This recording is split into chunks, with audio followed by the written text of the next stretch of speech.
Happy holidays and welcome to Dctv's special presentation in honor of Giving Tuesday.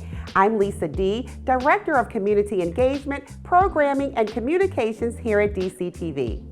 There are more than 12,000 nonprofit organizations in Washington, D.C., and according to the Center for Nonprofit Advancement, 8,000 of those are registered 501c3 organizations. These nonprofits have a great economic impact in the district, generating more than $40 billion in annual revenue. What's also commendable is the enormous amount of volunteer work that is performed in our communities. Our mission here at Dctv is to provide meaningful media to the residents of Washington, D.C. and the surrounding communities. We are always hard at work providing a platform for local voices to be heard and to spark meaningful dialogue to address a variety of issues affecting those residents.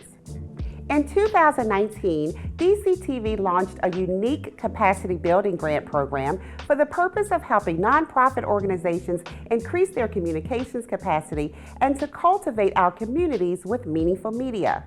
We developed this grant with the guidance of nonprofit leaders who told us that getting the message out about their organization's mission is one of the biggest challenges they face, especially in this ever-evolving digital world.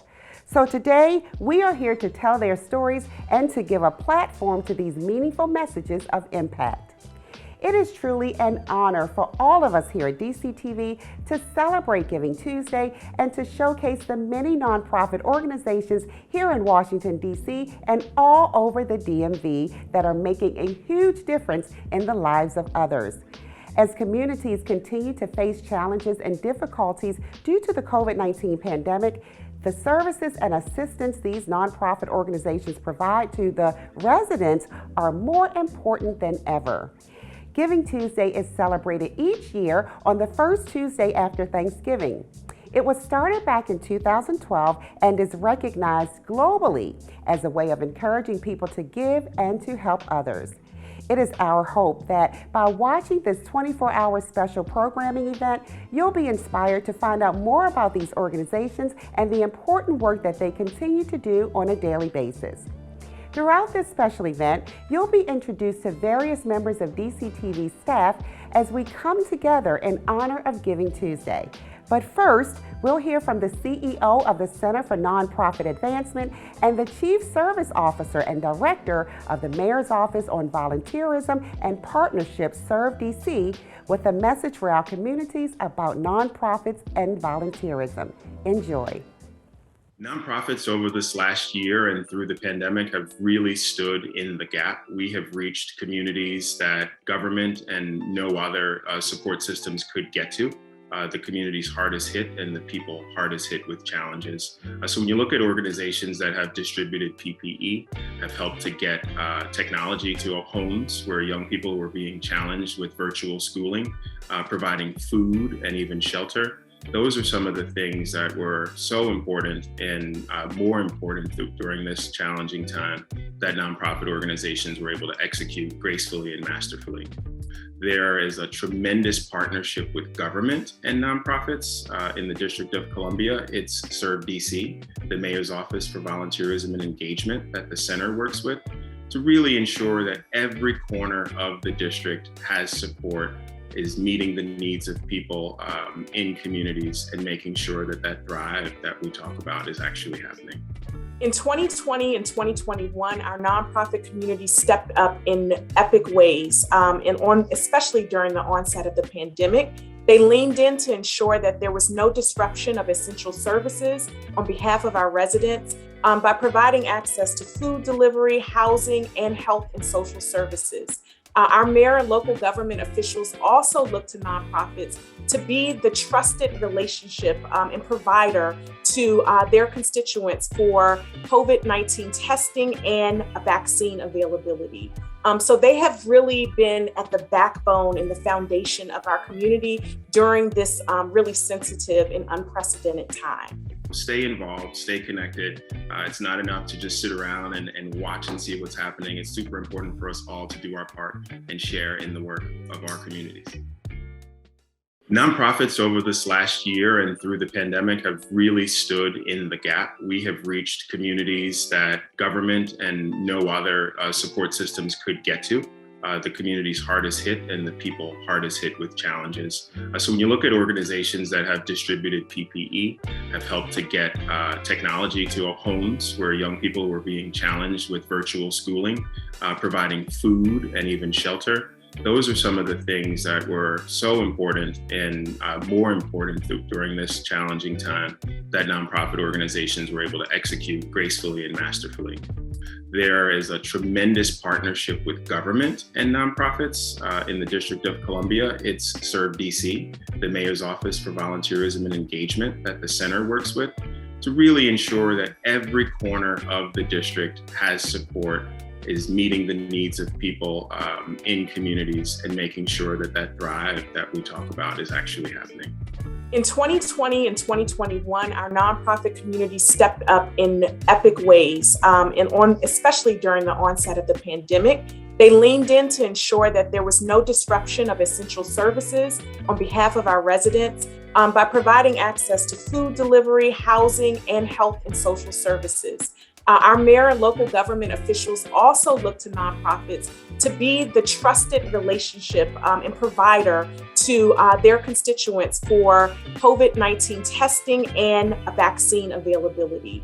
So they have really been at the backbone and the foundation of our community during this really sensitive and unprecedented time. Stay involved, stay connected. It's not enough to just sit around and watch and see what's happening. It's super important for us all to do our part and share in the work of our communities.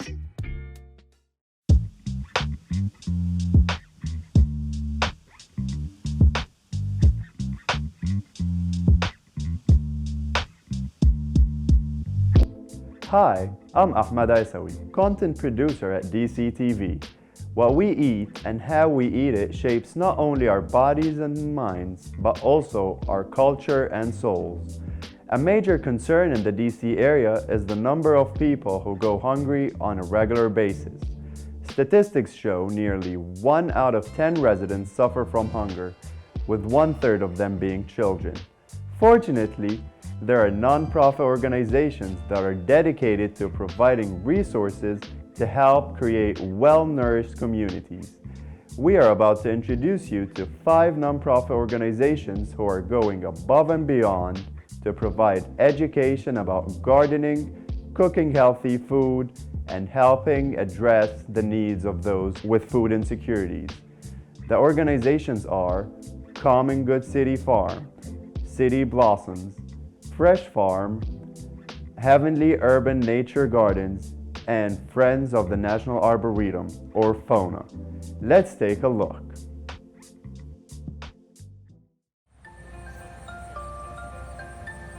For a long time in my life, I was only eating fast food, I didn't feel good, It was taking a toll on my mental and physical health, and I just wanted a chance to get my hands dirty and be closer to nature in a way. Gardening, farming has always been a restorative experience for me. But then when I found out more about Common Good City Farm and all the programs, classes, workshops that they offer, I was like, I have to get in here. I have to volunteer here.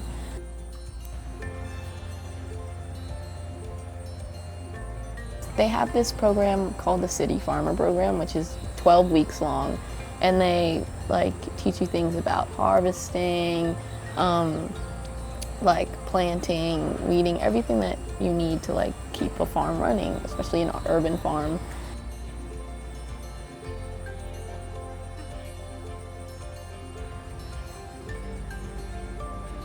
And it warms my heart, to see kids starting that young to learn about health, wellness, and fresh organic produce and how to make good stuff with it, and that it's important to have in your life and to care about, It's really something beautiful.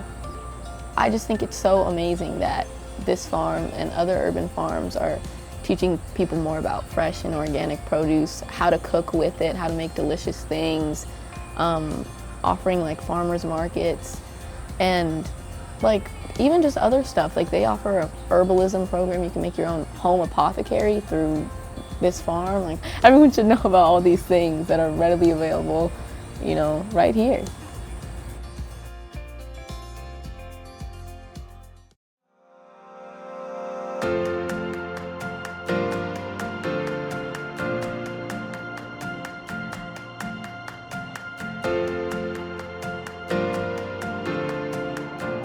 Once again, it's time for Impact Moment right here on DCTV. I'm Alfie Jones, and today I have with me Molly Alexander, who is the Executive Director of Heavenly Urban Nature Gardens. How you doing today? I'm wonderful, thank you. Glad to be here.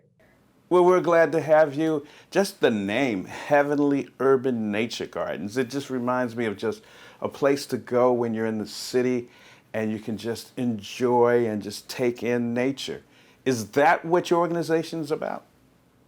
You know, the heavenly aspect of this organization is something that we want to achieve to have with our client base. And yes, why not? Why not have heaven on earth? Actually, the urban farm concept and the urban garden is the cutting edge, innovative agriculture curve that is the current trend throughout the United States and all the major cities. So why not Washington, D.C.? Why not now? Why not us? We deserve it just as much as anyone else does to have healthy, wholesome, nutritious food that not only feed our bodies, but feed our minds. There are many ways that we can benefit from healthy food, from better test scores from our children, from alleviating major health concerns that many of our residents experience on a daily basis, diabetes, heart disease, high blood pressure. Our community experiences an unproportionate number of problems with health concerns, more so than most of the nation, specifically because of the demographic. With less resources, more people, and higher unemployment, higher health problems, there's a definite need. And I believe that this organization is serving that need.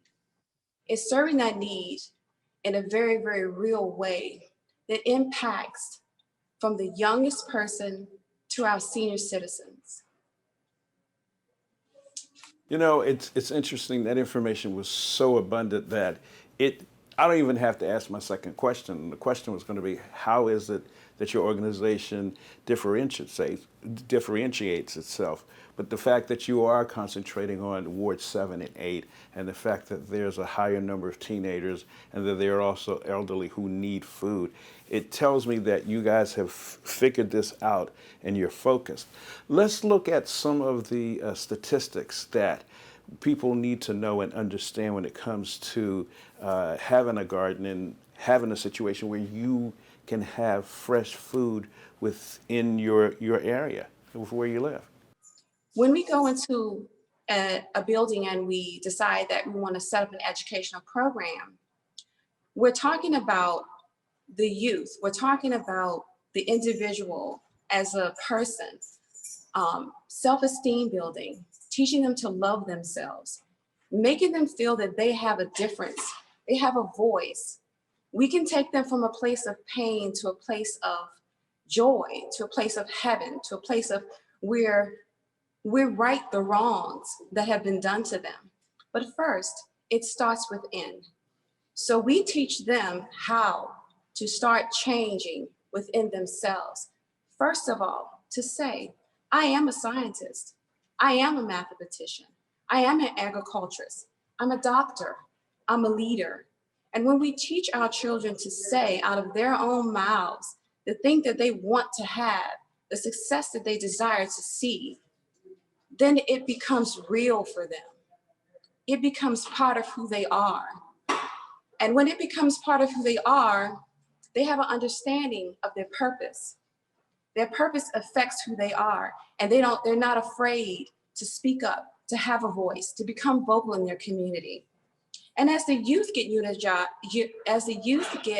energized, the parents get energized, the families get energized, and in turn, the whole entire community is affected by these young lives and these young voices. So yes, that's the difference. The difference is the holistic approach, and starting with the residents themselves, being the advocates for their own people. That's really comprehensive, because what you're looking at is you're looking at not only the food, but it's almost like you are what you eat. If you eat healthy, then you can think healthy, you can act healthy, you can take care of yourself, because when you eat healthy and the body is in good shape, it rejuvenates itself, it prepares itself, it does all the things it needs to make it successfully navigate through this biosphere we call Earth. So it sounds like you're using food as a catalyst for other things. Yes, we are using food as a catalyst for other things. So teaching people where food comes from, showing them how to grow food, showing them the connection that we have with our food, how that affects nature, how it all intertwines, gives us a sense of understanding of a total picture of humankind. That it's just not about going to a grocery store and finding an apple, but that apple had a process. A seed had to be planted first. The seed had to be watered. It had to be nurtured. It had to be sowed on ground that was able to nurture it. So the soil is important. All the environmental elements that go into producing healthy, robust, harvested fruit is a process. And when we show our people how that happens physically, they can internalize that mentally, spiritually. And yes, it does have an impact on their thinking about the process of that happening in their own lives. Planting a good seed into a young person's life by teaching that person and saying to that person, I love myself. My life matters. I can make a difference. I am someone. That gives them a seed that's like a voice, and it takes form as it continues to grow and as they continue to feed more nutrients into that by the parents getting involved, the teachers getting involved, the structure in the city getting involved, community organizations all coming together creates this nurturing, beautiful environment where these young people can grow up and they can begin to have a voice. That's what changes communities. That's what makes the impact for all of us. And yes, health is definitely a benefit, but it's much more than that. Thank you for coming on Impact Moment. We've really had a good time talking with you. Oh, thank you for having me. I'm so glad that you've given me this opportunity to be a voice for my people. Oh, it's our pleasure. Thank you. So once again, for Impact Moment, we have had the opportunity to bring you a person who's with an organization that's doing great things for Washington, D.C. For Impact Moment, I'm Alvin Jones, right here for you on Dctv.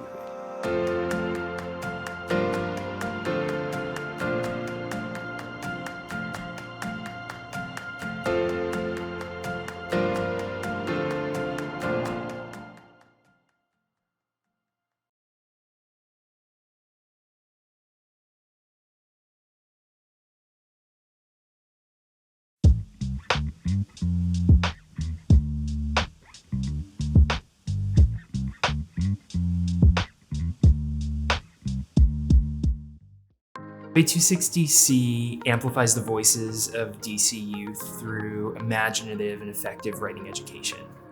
Our storefront is Tivoli's Astounding Magic Supply Company, Deluxe Haberdashery and Illusionarium. It allows our students a space to enter that feels distinct from anywhere else that they would be learning. It feels different from home, it feels different from school, but it is a place where true learning happens, and they are members of this space. I did good on my test. I passed it. Next thing you know, A+. Our students are authoring their paths forward every time they put the pencil down, every time they step to the keyboard.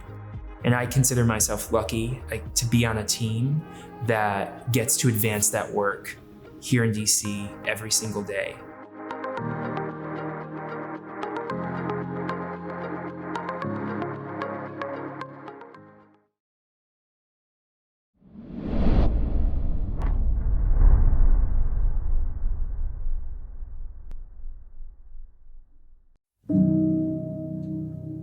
If there is a cure for cancer, would you get on board? Would you do it? The National Cervical Cancer Coalition is a program under the American Sexual Health Association.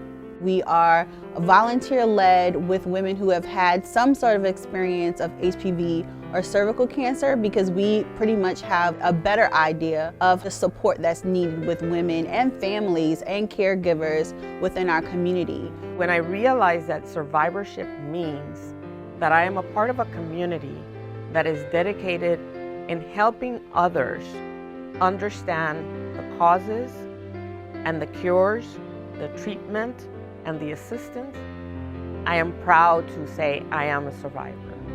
For more information, go to our website, nccc-online.org. In June of 2021, over 1,400 people were incarcerated by the DC Department of Corrections. According to the National Resource Center on Children and Families of the Incarcerated, more than 2.7 million children in the U.S. had an incarcerated parent in 2014. I was one of those children. My father has been in and out of jail and prison from the time I was 2 years old to this very day. I know the challenges that children and youth with incarcerated parents face, the stigma, the shame, the emotional, psychological, and financial challenges. When it came time for me to apply for college, my grandmother and I couldn't find a single scholarship in this region for youth with incarcerated parents. That's why I founded ScholarChips.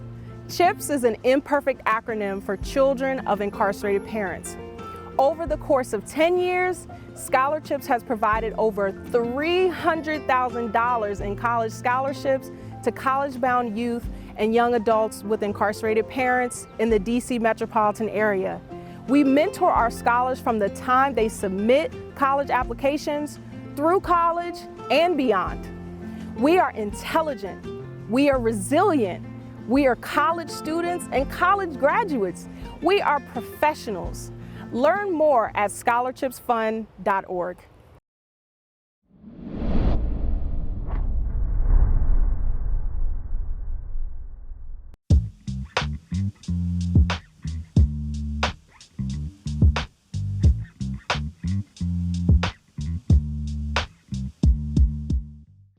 At Fresh Farm, we believe local food transforms communities. For nearly 25 years, we've worked to create a more resilient, equitable, and safe food system in the DC metro area. Our hands-on food prints program lets kids experience growing, preparing, and appreciating fresh food, serving 7,000 students in 19 DC public schools. We started our food prints program here at CW Harris in 2019, so we're beginning our third year of food prints here, and we've grown a lot during that time. As you can see, we have an amazing garden here. We just built this in April with students and with families from the community and with teachers and faculty here at CW Harris. Ecosystem. And we have an amazing teaching kitchen where we can actually teach students how to cook the things that we are growing here in the garden. Through our program, students get to come in and bring in harvest food from the garden and come in here and get to cook and celebrate food. This is a time where we really want students to have low-risk interactions so that they feel comfortable exploring and trying and tasting new things. All of our recipes are student-friendly so that students can have autonomy and independence in the kitchen. We support our students with cooking skills and really encourage them in a really positive and safe way to try new things that they might not try at home. And we find that students are really excited to try new things in food prints because they have had investment. They were able to grow that item. They were able to harvest and pick that item, and so they get really excited to then eat it and have ownership over it. Oh my gosh, that is the biggest zucchini I've ever seen. My mom's gonna be really happy. She likes to eat salad a lot. And what did you get today? I got, let's see, an eggplant. I love eggplants. A cucumber. And also this big tomato. You say tomato or tomato? Tomato, tomato. One of the great things about this partnership is our students' ability to really have some hands-on learning and coming out and experiencing the garden. How'd it feel picking that? I feel good. Feels good. Their ability to actually harvest many of the fruits and vegetables that we have on hand and trying new things. Our partnership with Foodprints really helps with our science curriculum and students coming out here, seeing science in action in real life and being able to apply some of their knowledge that they're learning in the classroom right here in their own very own garden. It was really, really, really, really, really, really 1,000 times really fun.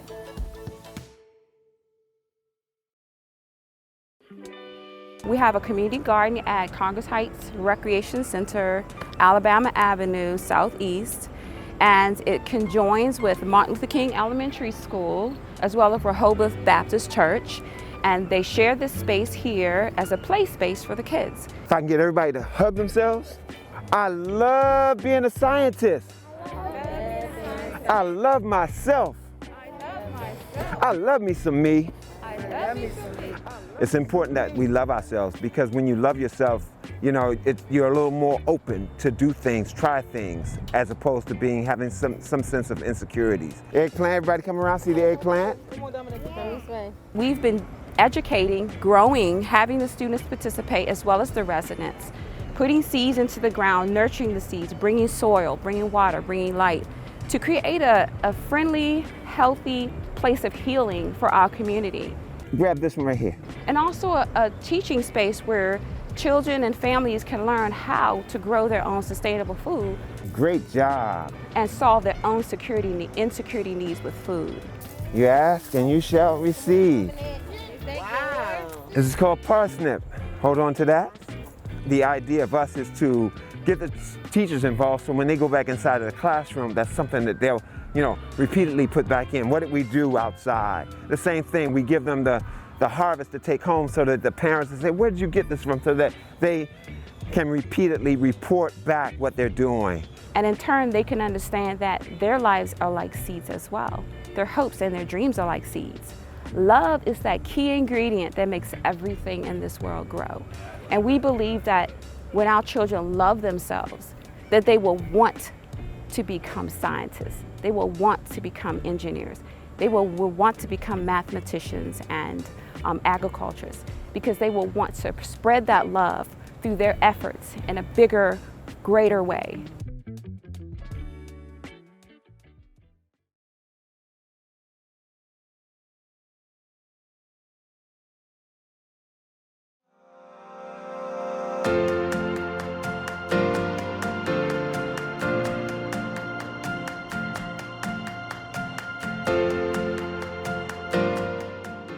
Welcome to Impact Moment right here on Dctv. I'm Alvin Jones, and once again we get a chance to bring to you an organization and people that are doing great things, especially in this city, and they're making things blossom. As a matter of fact, their name is called City Blossoms, and I have the board chair, Raphael Waldub, on the line with me. Raphael, how you doing? I'm doing well. I appreciate the opportunity. I'm excited to have this conversation.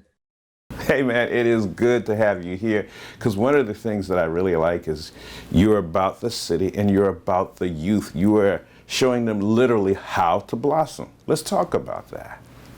Absolutely. Yeah. So, you know, City Blossoms was started in 2008 by two incredible women who are, you know, Washingtonians, born and raised in DC.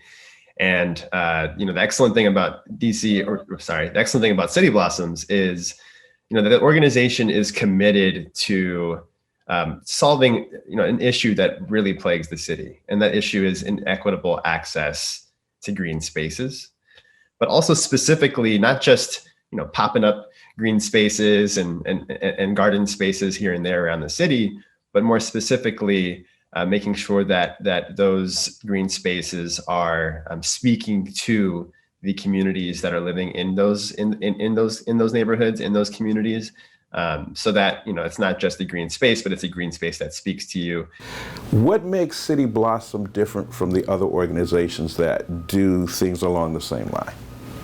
It's an excellent question. You know, I think first and foremost, there are incredible organizations in DC that, are trying to solve this issue of inequitable access to green space, and also all of the benefits that inequitable access to green space are lacking for folks, right? But City Blossoms in particular is trying to solve this issue of that lack of access to green space. And I think what makes the organization specifically unique in this particular field is that it's community informed and community driven. And City Blossoms truly is the community. So everything from our interns and our fellows and our staff members and our board members alike, but also the folks who are directly being impacted and participating and collaborating in our programming. These are all folks who are benefiting from that access to green space. And I think that's what makes us particularly unique in this field. Wow. Now, from what I understand, you started off as an intern, became a board member, and now you're the board chair, which means you've seen the growth and you've grown along with City Blossoms. Give us some information, some statistics about some of the things that City Blossom has done and some of the information that City Blossoms has found out. We've served over 100 programs and garden spaces in our founding. So we've worked with over 100 different programs and gardens, which has been incredible. And in the year 2019 alone, pre-pandemic, we've worked with over 10,000 students. So over 10,000 folks have had the opportunity to, or actually, I guess we've had the opportunity to really impact, about 10,000 or over 10,000 students through all of our programs and gardens across the city, and also through our partnerships with various programs around the United States. So that's been incredible growth that we've seen, and it's been trusted growth. So I think I'm very proud to be a part of that movement. Absolutely. As I'm listening to your statistics and you're telling me stuff, there's a question that comes into my mind. You want to know what it is? What is it? What impact does a garden have on students when they see it at their school? It's an excellent question.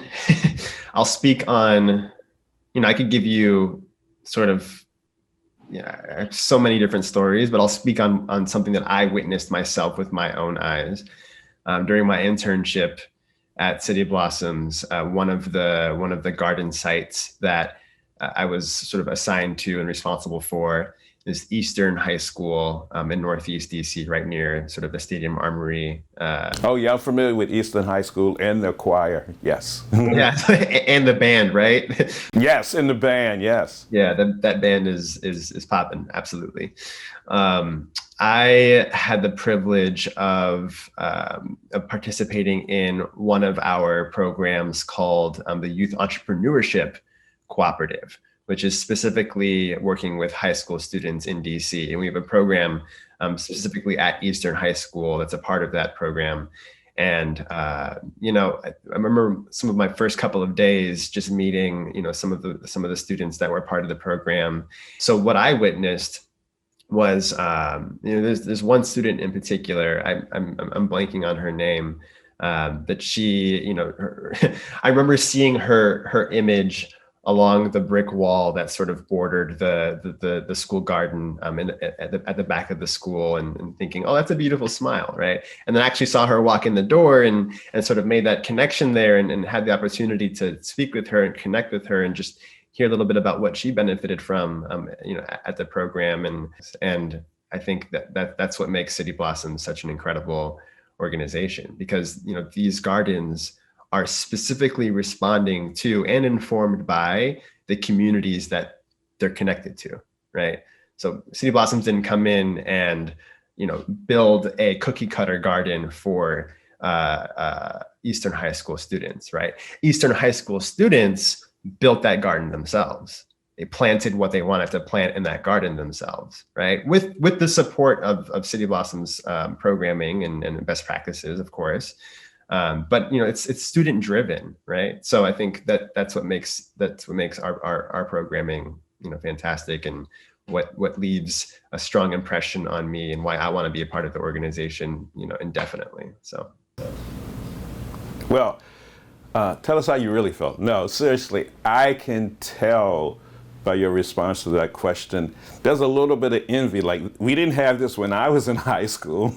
It's kind of like, do you youth understand what I would have given to be in your shoes? And so it sounds like now that the youth are having gardens in their school, this is something that you probably would have imagined and hoped for when you were younger, and now you're seeing, with the lack, pardon me for the pun, but you're seeing the seeds come into fruition.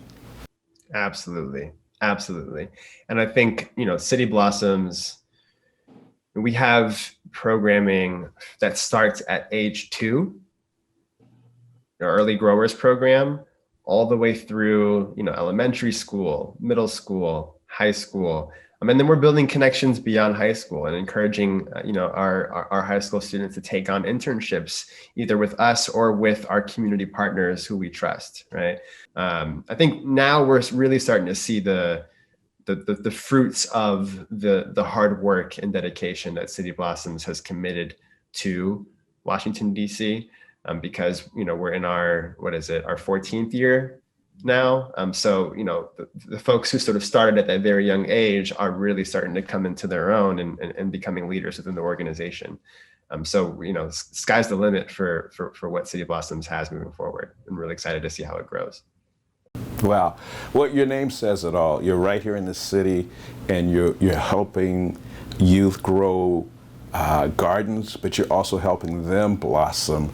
And so keep up the great work. Also, I love the fact that City Blossom, you guys develop your own. The interns become critical members of the organizations, and even, hey, board chairs at some point. So Raphael Waldrop, thank you so very much for coming on and telling us about City Blossoms. Thank you. Thank you for the time. I appreciate the conversation. Thank you to Dctv for having City Blossoms. We appreciate you.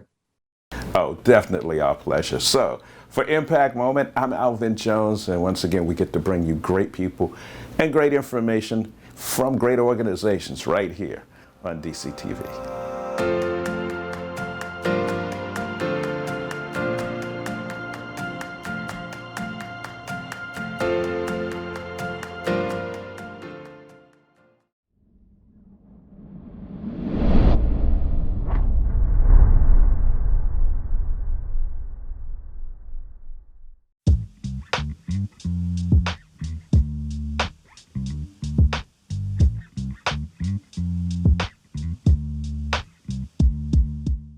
We became a nonprofit organization in 1998 to create a support system from the time a young person decided that they wanted to be an artist throughout their career and through retirement, in hopes that they would take all of the experience that they gained and give it back to the next generation through the Washington Jazz Arts Institute. We teach music through the venue of jazz, because jazz incorporates all of the elements of music. We are now, we provide employment for youth in the summer so that they don't have to decide to either work or practice. We give them, our services are free to our clients. We want to make sure, if we can, provide young people who don't have instruments that they can take home and practice while they're developed. And also, if the families cannot afford to get them instruments before they go to college, then we try to let them own the instruments that we had loaned them during their time at the Washington Jazz Arts Institute. For more information about our programs, you can visit our website at wjai.org.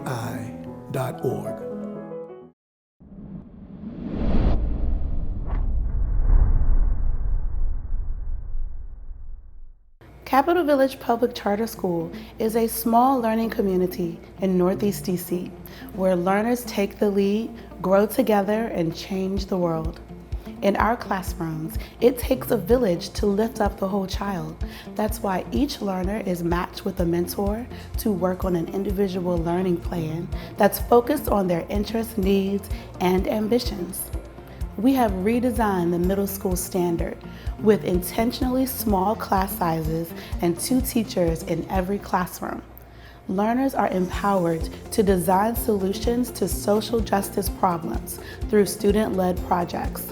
And they are inspired to take on their own passions in courses like music production, entrepreneurship, and art. A small school with big ideas.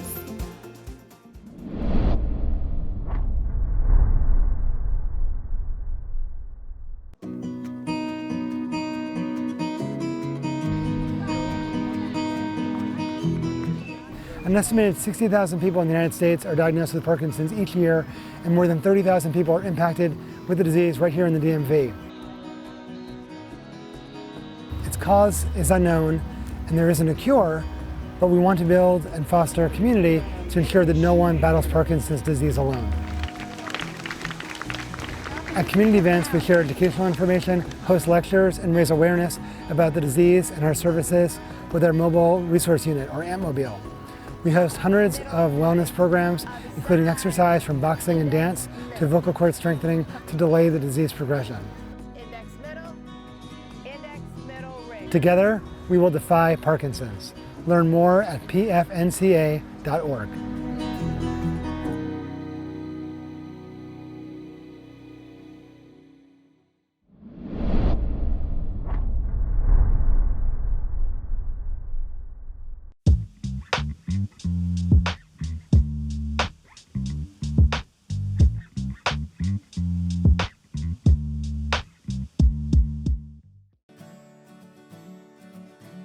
The Washington Youth Garden was opened in 1971. It was opened to increase educational literacy for young people around horticulture and healthy living. And it has held that same mission since 1971. Friends of the National Arboretum's School Garden Partnerships programs, or School Garden Supports, that started originally in around the year 2000. What we do now is try to support teams of teachers at schools across the district who already have existing school gardens in the skills and the tools that they need to be able to lead garden-based educations, but also maintain those school gardens over the years. The Washington Youth Garden is, I see it as an aspirational model for any school garden. It's welcoming, it's well organized in a way that's inviting, but it's not overly manicured, so it doesn't feel intimidating. It's given me lots of resources, workshops, field trips, seedlings. Anything that is experiential and gets kids engaging with what we're talking about, whether it was plants parts or environmental justice, it really helps them to take in the topic that we're talking about when it's hands-on. When we bring our students out into their school garden or out into a space like this, the Washington Youth Garden, they're able to see what they're learning about and explore it, touch it, feel it, so that they can make those connections. But more than that, so that they can get excited about learning. And I think that that's the real power of garden-based learning, is it's a tool to engage and excite young learners.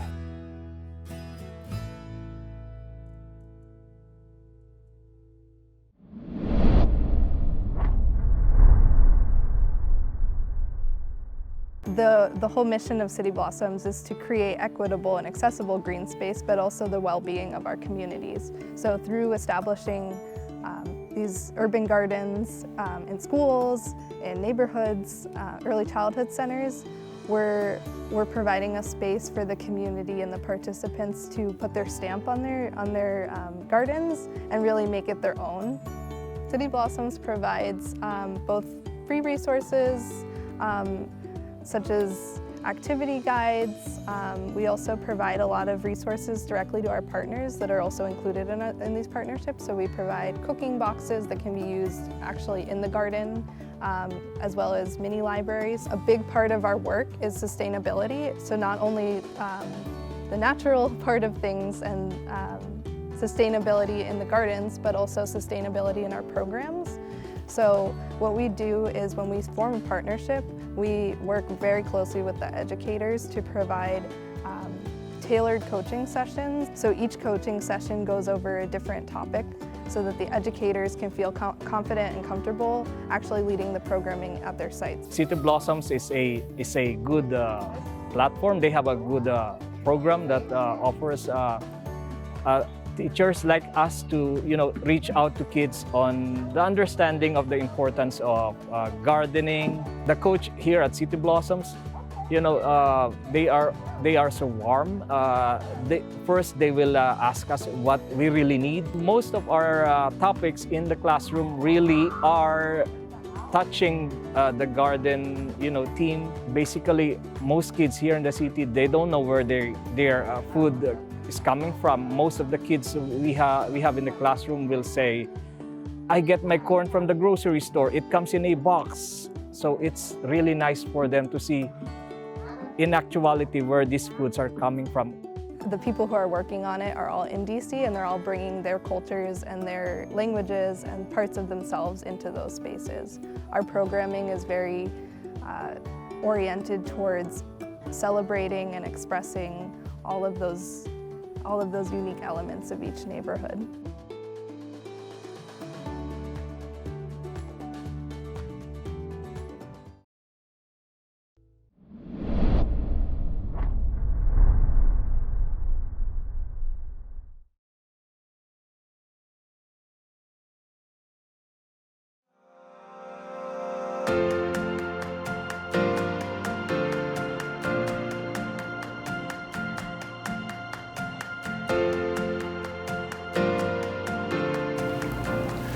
Hey, once again, it's time for Impact Moment right here on Dctv. Hi, I'm Alfie Jones, and today it is my pleasure to have on with me Craven Rand. He is with the Friends of the National Arboretum. Craven, how you doing today? I'm doing great, Alvin. How about yourself? I'm enjoying life, and you know what? Myself, and I'm sure other folks who are watching, love the National Arboretum.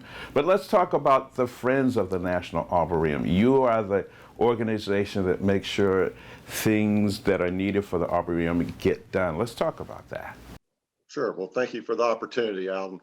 I would tell you, Friends of the National Arboretum is the primary nonprofit partner of the National Arboretum. We help the Arboretum do some things they might not normally be able to do as a federal institution. We support them. We support their mission of science and research. We support them financially, obviously, and then we have programming that we have at the Arboretum that supports them as well. Something that we're quite proud of is our youth programming, which is focused on the Washington Youth Garden that is actually at the Arboretum, and it's celebrating in the 50th anniversary this year. So we have kids come out to the Arboretum and learn about how to grow plants, the environment. We really do everything we can to educate kids about everything that goes on at the Arboretum and about food and nature as well. And again, we're proud of that programming, and we do that at the Arboretum, focused on again, at the Washington Youth Garden, which is a 1-acre garden right there on the grounds of the Arboretum. Now, when it comes to a location like the Arboretum, it is, from what I understand, under the Department of Agriculture. There are some things that that are done at this Arboretum that aren't done at other Arboretums? Correct. Arboretum, the mission is again focused on science and research. There's obviously many Arboretums across the country, but I think the science and research work that we do at the Arboretum really sets us apart from others. Plus, it's the nation's Arboretum. It's 442 acres in Washington, D.C. and Northeast. It's 1% of all the land there. And again, I think we're unique in a lot of ways, but the science and research is probably the thing that sets us apart. Let's talk about some of the statistics and information that you are able to produce with your research. Like I said, your organization supports the Arboretum, but you also support getting information not only about azaleas, but all types of plants, and how this, let us know how that helps the whole country, because you are under the Department of Agriculture. Sure. Well, we do our best to educate not only our members at Friends of the National Arboretum, but the public at large. And we do that through a number of different ways. The programming I mentioned is certainly part of that, but our communication strategy is a big part of that too. So we share through social media. We have newsletters that we send out to our members and the general public. And then the people we work with are programming as well, whether it be teachers, students. We want to make sure we're sharing the work of the Arboretum with all of them. And we're quite proud of that. Again, about 600,000 people come to the Arboretum each year. And while we might not touch all of them, we want to make sure that everyone that interacts with the Arboretum in one way, shape, or form is aware of the great work they do at the Arboretum and the Department of Agriculture. Now, I know that at the Arboretum there are columns that everybody who's been there has to go to. They're like drawn to it. Tell us about the history of those columns. Well, the columns are actually original Capitol columns from the east front of the Capitol. And I guess we're doing some renovation of the Capitol. I believe it was back in the early 1900s. They took the columns out, and for a long time they stayed in storage until probably sometime in the early 1990s, when some individuals from Friends of the National Arboretum decided that it would be a great addition to the National Arboretum. So through consultation with the architect of the Capitol, we were able to bring those columns out there, and it's kind of become a symbol of the National Arboretum. And whenever you mention the Arboretum to people, a lot of the times the response is, "Oh, that's where the columns are," and it gives you a great vista of the Arboretum with the columns out there. And we're actually proud that FONA participated in bringing them there, but we're proud that they're there now and that people get to enjoy them.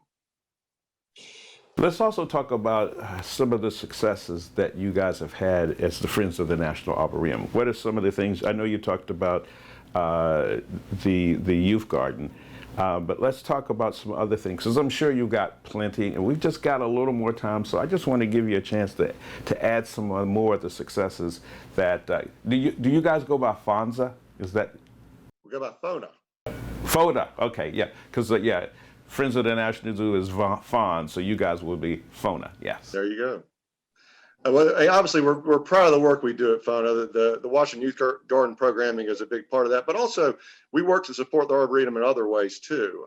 We advocate for them with the federal government. We have done a great job over the years of bringing additional funding to the Arboretum.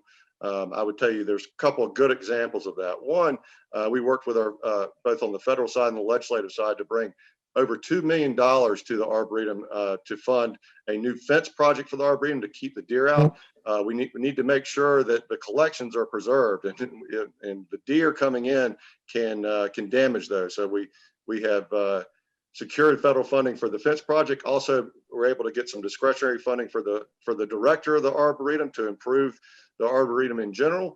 But something we've done lately, which really will pay dividends down the road for the future of the Arboretum, is we worked with the Arboretum to create the new core framework of the master plan for the Arboretum and submit and present to the Commission on Fine Arts and the National Capital Planning Commission. Now, the Arboretum could have done that on their own, but we were able to help them do that a little faster, more efficient, and get the plan to those government bodies to get approval for that. And we helped raise the money for it. We managed the engagement with the the landscape architect that designed the master plan for us, and then we helped present it to the Commission on Fine Arts and the National Capital Planning Commission as well. So we're proud of that, and that will sort of chart the course for the future of the Arboretum and for FONA as well. And I think you'll see improved access for the Arboretum. You'll see improved visitor flow, the visitor experience, and we'll give the Arboretum better facilities down the road to conduct that research and scientific activities. Well, Craven, thank you for coming on, because I'm a person who enjoys the Arboretum. And now I know why the National Arboretum is doing so well. It's because of you and the great folks at FONA, the Friends of the National Arboretum. Thank you for coming on Impact Moment. Thank you, Adam, for the time. We appreciate the opportunity. All right, and you know you're going to see me out there real soon because I love that place. We hope to. Yes, sir. All righty. For Impact Moment, I'm Alvin Jones, and we bring it to you all right here on Dctv.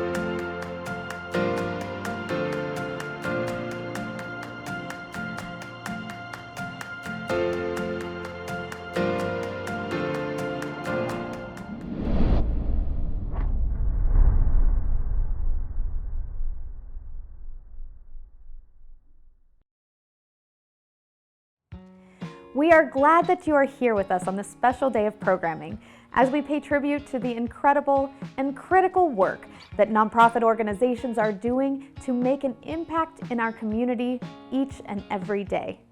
I'm Julia Reardon, Grants Manager and Producer here at Dctv. One of the many reasons that we are here today is to highlight the hard work of our nonprofit grantees serving Washington, D.C. and the greater DMV area.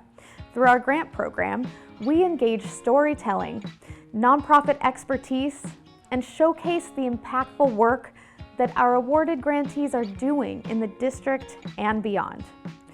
The vision for the Dctv Nonprofit Capacity Building Grant Program really started many years ago. We have always known how critical the nonprofit sector is in DC, the mecca for nonprofits. So many people are served by nonprofits in so many ways, so we started working with nonprofits to help create and distribute meaningful media that is impactful. The Dctv Nonprofit Capacity Building Grant Program was established in 2019 to help nonprofit organizations build their media capacity and to provide video benefits directly to the hands of nonprofits by having them appear in our Dctv produced original programs. We wanted to share expertise from nonprofit leaders in a different way for our communities. This year, we have had 2 grant cycles join us. These are the recipients of the 3rd and 4th cohort of grantees. As we press through these unprecedented times, while we continue to see the effects of the COVID-19 pandemic, we are now more than ever invigorated with our purpose to enhance nonprofit media capacity in these times where video and visual storytelling is needed more than ever. Congratulations to our grantees. We invite all nonprofit organizations who serve Washington, D.C. and the greater DMV area to apply for the Nonprofit Capacity Building Grant. We award grants twice a year, in January and in July, so if your organization is interested in applying for this unique grant opportunity, please visit us online at www.dctv.org/grants to find out more about the program and how to apply. Let us help your organization tell quality stories about the important work that you do to make a positive impact in our community.